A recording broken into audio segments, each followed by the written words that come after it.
Hello नमस्कार दोस्तों, स्वागत करता हूं आपका अपने YouTube channel Kautilya math study पर। तो दोस्तों, आज की इस वीडियो में हम सोशल साइंसेस के लगभग 80 क्वेश्चन करने वाले हैं। ठीक है, तो इस 80 क्वेश्चन में से हम आपको बता दें कि ये 80 क्वेश्चन आपके एग्जाम में हूबहू छपने वाले हैं। तो अगर आपका एग्जाम है 19 तारीख को, यानी 19 फरवरी को आपका एग्जाम है, तो आप इस वीडियो को लास्ट तक देखिएगा और यहाँ से एकदम सेम ऐसे ही क्वेश्चन आपके एग्जाम में छपने वाले हैं।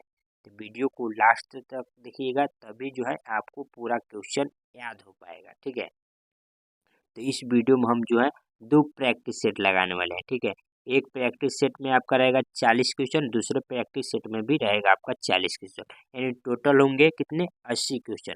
अगर आपको इन 80 क्वेश्चन में से किसी भी क्वेश्चन का जवाब पता है तो आप लोग कमेंट बॉक्स में हमारे साथ करते रहिएगा उसका आंसर। ठीक है, चलिए वीडियो को शुरू करते हैं बिना किसी देरी के। तो पहला नंबर जो क्वेश्चन है, मेजनी का संबंध किस संगठन से था? तो इसका राइट आंसर होगा कार्बोनरी। ठीक है, यानी मेजनी का जो संबंध था वो कार्बोनरी संगठन से था।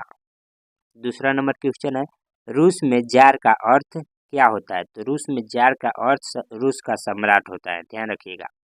तीसरा नंबर क्वेश्चन है, हुआ हुआ आंदोलन किस प्रकृति का था? तो क्रांतिकारी आंदोलन था, ध्यान रखिएगा। तो ये हुआ हुआ जो आंदोलन था वो किस प्रकृति का, तो किस प्रकृति का था? तो क्रांतिकारी आंदोलन ये था। चौथा नंबर क्वेश्चन देखिएगा, भारत में खिलाफत आंदोलन शुरू हुआ। तो खिलाफत आंदोलन जो था यहाँ पता रहेगा, तो खिलाफत आंदोलन जो है वो 1920 में शुरू हुआ था, ध्यान रखिएगा। क्वेश्चन काफ़ी ज़्यादा वीवीआई है, तो ये क्वेश्चन आपके एग्जाम में हूबहू ऐसे ही देखने को मिलेगा। ठीक है, तो आप लोग वीडियो को लास्ट तक देखिएगा, क्योंकि यहाँ पर 80 क्वेश्चन हम कराने वाले हैं। तो 80 क्वेश्चन में से मात्र आपको जो है 40 ही तो बनाना है। ठीक है, तो 80 में से 40 यहीं से लड़ेगा और कहीं से नहीं लड़ेगा। ठीक है, चलिए पाँचवें नंबर क्वेश्चन है, 1917 ईस्वी में भारत में पहला जूट मिल किस शहर में स्थापित हुआ था? तो इसका राइट आंसर होगा कोलकाता में हुआ था, ध्यान रखिएगा। छठा नंबर क्वेश्चन है, पूंजीपति वर्ग द्वारा किस वर्ग का शोषण हुआ? तो इसका राइट आंसर होगा आपका उपयुक्त सभी। ठीक है, यानी श्रमिक वर्ग और मध्यम वर्ग और कृषक वर्ग, ये तीनों जो है वर्ग सम्मिलित थे, ध्यान रखिएगा।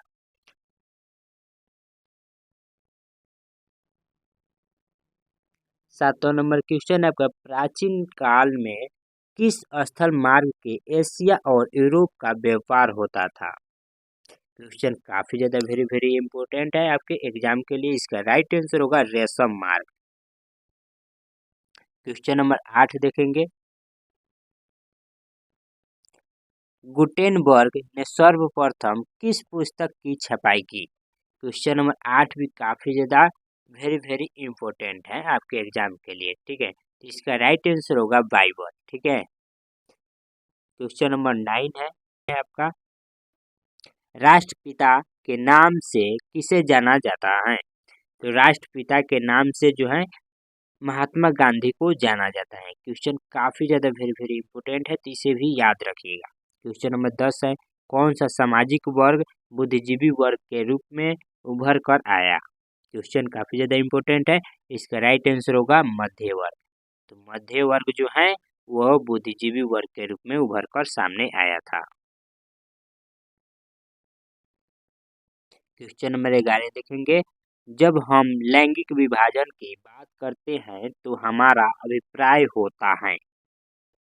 इसका राइट आंसर होगा समाज द्वारा स्त्री और पुरुषों को दी गई असमान भूमिकाएं। क्वेश्चन नंबर 12 है, निम्नलिखित में से कौन सा संघ राज्य की विशेषता नहीं है? क्वेश्चन काफी ज्यादा इंपॉर्टेंट है आपके एग्जाम के लिए।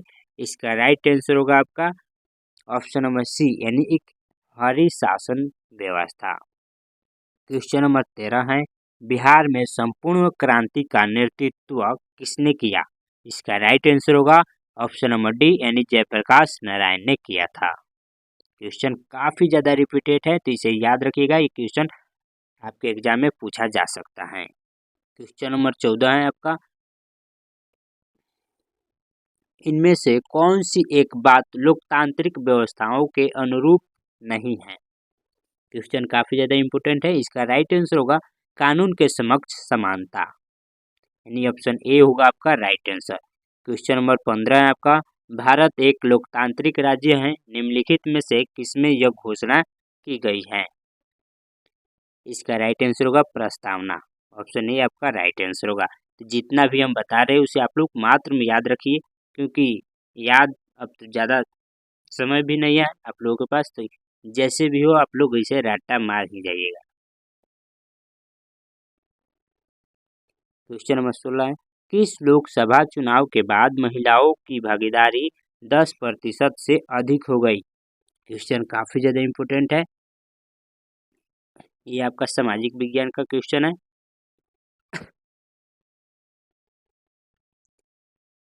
इसका राइट आंसर होगा 15वीं लोकसभा से। ठीक है।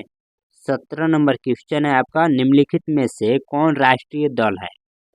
क्वेश्चन काफी ज्यादा इंपॉर्टेंट है। इसका राइट आंसर होगा आपका भारतीय जनता पार्टी। तो भारतीय जनता पार्टी जो है वो राष्ट्रीय दल है। क्वेश्चन नंबर 18 है, लोकतंत्र का प्राण किसे कहा जाता है? तो लोकतंत्र का प्राण जो है राजनीति दल को कहा जाता है। राजनीति दल को जो है लोकतंत्र का प्राण कहा जाता है। ये भी क्वेश्चन काफी ज्यादा रिपीटेड है, तो इसे आप लोग याद रखिएगा। ठीक है। क्वेश्चन नंबर 19 है, भारत में संघ एवं राज्यों के बीच अधिकारों का विभाजन कितनी सूचियों में हुआ है? क्वेश्चन काफी ज्यादा इंपॉर्टेंट है। तो इसका राइट आंसर होगा आपका 3। ठीक है, यानी 3 सूचियों में जो है इसका विभाजन किया गया है। क्वेश्चन नंबर 20 है, निम्नलिखित में से कौन लोकतंत्र में रंगभेद के विरोधी नहीं थे? तो जेड गुडी जो थे वह लोकतंत्र में रंगभेद के विरोधी नहीं थे। क्वेश्चन नंबर 21 है आपका, सासाराम नगर का विकास हुआ था तो मध्य युग में हुआ था। ध्यान रखिएगा कब हुआ था, तो मध्य युग में हुआ था। क्वेश्चन नंबर 22 है, अभी अविभाजित बिहार में निम्नलिखित में कौन एकमात्र नियोजित नगर था? क्वेश्चन काफी ज्यादा इंपॉर्टेंट है। तो इसका राइट आंसर होगा आपका ऑप्शन नंबर सी, यानी जमशेदपुर। ठीक है, राइट आंसर होगा आपका option number C. Question number 23 है, पटना हवाई अड्डा का क्या नाम है? तो जयप्रकाश अंतर्राष्ट्रीय हवाई पटल। याद रखिएगा जयप्रकाश अंतर्राष्ट्रीय हवाई पटल। क्वेश्चन नंबर 24 है, बिहार में रज्जू मार्ग कहाँ है? तो बिहार में जो रज्जू मार्ग है वो राजगीर में स्थित है। क्वेश्चन काफी ज्यादा इंपॉर्टेंट है, इसे याद रखिएगा। तो राजगीर में जो है रज्जू मार्ग स्थित है। क्वेश्चन नंबर 25 है, बिहार में खनिज तेल मिलने की संभावना है। तो बिहार में खनिज तेल मिलने की संभावना किस स्थान पर है? तो दक्षिण बिहार मैदान में मिलने की संभावना है।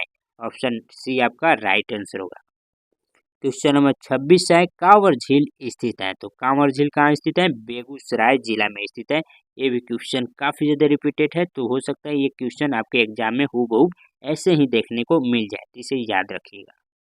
क्वेश्चन नंबर 27 है आपका, संजय गांधी जैविक उद्यान किस नगर में स्थित है?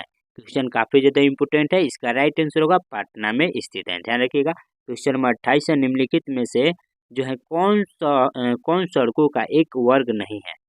तो आपसे पूछा जा रहा है निम्नलिखित में कौन सड़कों का एक वर्ग नहीं है। ठीक है, तो इसका राइट आंसर होगा सीमांत सड़कें। क्वेश्चन नंबर 29 है, जिस देश का राष्ट्रीय आय अधिक होता है वह देश कहलाता है। तो वह देश क्या कहलाता है आप बताएंगे? इसका राइट आंसर होगा विकसित। तो जिस देश का राष्ट्रीय आय अधिक होता है तो वह देश जो है विकसित कहलाता है। क्वेश्चन नंबर 30 है, भारत के किस राज्य की प्रति व्यक्ति आय सर्वाधिक है? क्वेश्चन काफी ज्यादा इंपॉर्टेंट है। इसका राइट आंसर होगा गोवा का। ठीक है। क्वेश्चन नंबर 31 है, निम्नलिखित में कौन मुद्रा का कार्य नहीं है? कौन जो है मुद्रा का कार्य नहीं है? क्वेश्चन काफी ज्यादा इंपॉर्टेंट है। तो उत्पादन में जो है उत्पादन जो है वो मुद्रा का कार्य नहीं है। बाकी विनिमय का माध्यम, मूल्य का मापक, मूल्य का संचय जो है वो सभी मुद्रा का कार्य होता है। क्वेश्चन नंबर 32 देखिएगा, भारत का केंद्रीय बैंक कौन है? तो भारत का केंद्रीय बैंक पूछा गया है, कौन है? तो ऑप्शन ए ही आपका राइट आंसर होगा, यानी रिजर्व बैंक ऑफ इंडिया, यानी आरबीआई जो है आपका बैंक वहीं भारत का केंद्रीय बैंक होता है, ध्यान रखिएगा। क्वेश्चन नंबर 33 है, ऊर्जा का मुख्य स्रोत क्या है? ऊर्जा का मुख्य स्रोत जो है पेट्रोलियम है, ध्यान रखिएगा। क्वेश्चन नंबर 34 है, पार्ले समूह के थम्स अप ब्रांड को किस बहुराष्ट्रीय कंपनी ने खरीद लिया? क्वेश्चन काफी ज्यादा इंपॉर्टेंट है, इसका राइट आंसर होगा कोको कोला। क्वेश्चन नंबर 35 है, निम्नलिखित में से किसे बाढ़ से सबसे अधिक हानि होती है? क्वेश्चन काफी ज्यादा इंपॉर्टेंट है, तो यहाँ पूछा जा रहा है किसे बाढ़ से जो है सबसे अधिक जो है हानि होती है। तो देखिए फसल को भी होती है और पशुओं को भी होती है और भवनों को तो काफी ज्यादा नुकसान पहुंचता है। तो उपरोक्त सभी आपका राइट आंसर होगा, ठीक है, ऑप्शन डी आपका राइट आंसर होगा। क्वेश्चन नंबर 36 है, सामान्य संचार व्यवस्था के बाधित होने का मुख्य कारण है? क्वेश्चन काफी ज्यादा इंपॉर्टेंट है, इसका राइट आंसर होगा केबल का टूट जाना, ठीक है, यानी ऑप्शन ए आपका राइट आंसर होगा। क्वेश्चन नंबर 37 है, आग से जलने की स्थिति में किस प्राथमिक उपचार की आवश्यकता है? तो आग से जलने की स्थिति में किस प्राथमिक उपचार की आवश्यकता है?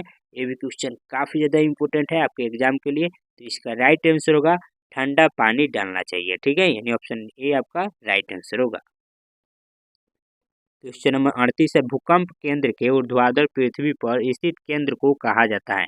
तो भूकंप केंद्र के ऊर्ध्वाधर पृथ्वी पर स्थित केंद्र को क्या कहा जाता है? इसका राइट आंसर होगा अधिकेंद्र कहा जाता है। क्वेश्चन काफी ज्यादा इंपॉर्टेंट है, इसे याद रखिएगा, अधिकेंद्र कहा जाता है। क्वेश्चन नंबर 39 है, बिहार का कौन सा क्षेत्र बाढ़ से प्रभावित है?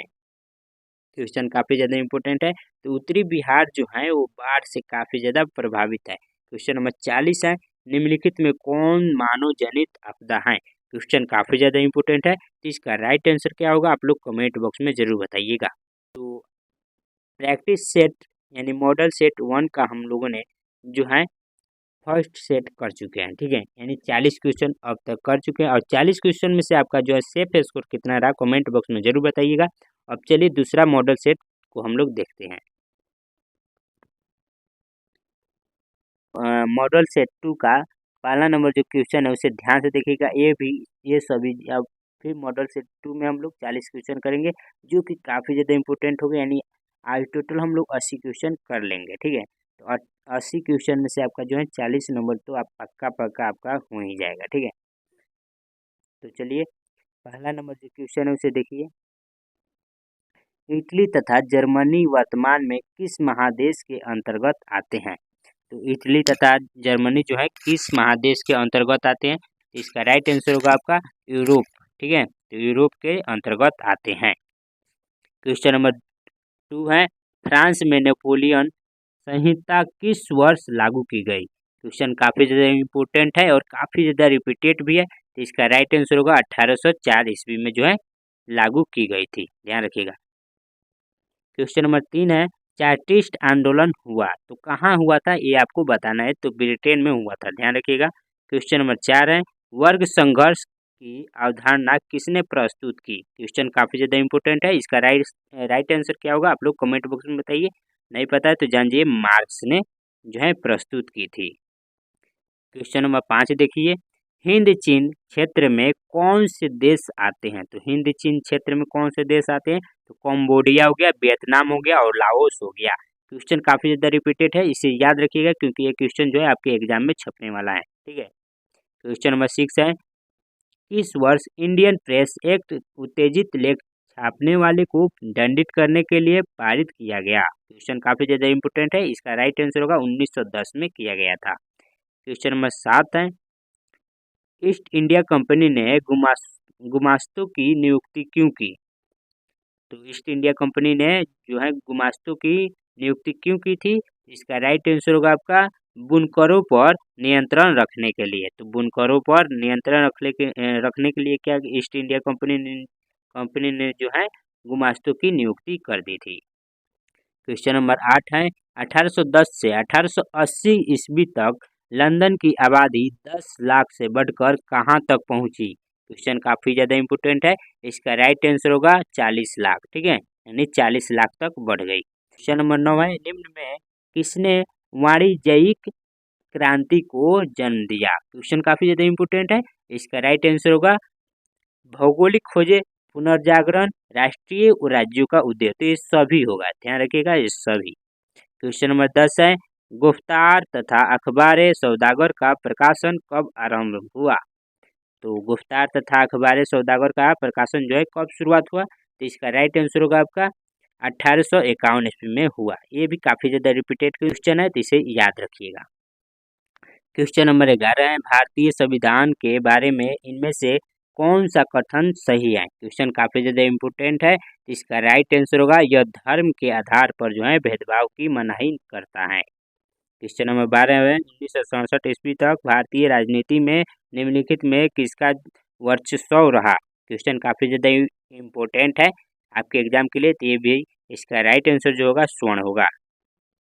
क्वेश्चन नंबर 13 है, सत्ता में साझेदारी सही है क्योंकि जो विभिन्न समुदायों के बीच टकराव कम करती है। क्वेश्चन नंबर 13 का राइट आंसर होगा डी। ठीक है। क्वेश्चन नंबर 14 है, सूचना का अधिकार संबंधित कानून कब बना? क्वेश्चन काफी ज्यादा इम्पोर्टेंट है। इसका राइट आंसर होगा आपका 2005 में बना था। क्वेश्चन नंबर 15 है, तानाशाही व्यवस्था के बारे में कौन सा कथन सही है? क्वेश्चन काफी ज्यादा इम्पोर्टेंट है। इसका राइट आंसर होगा आपका जनता जबरन संतुष्ट है।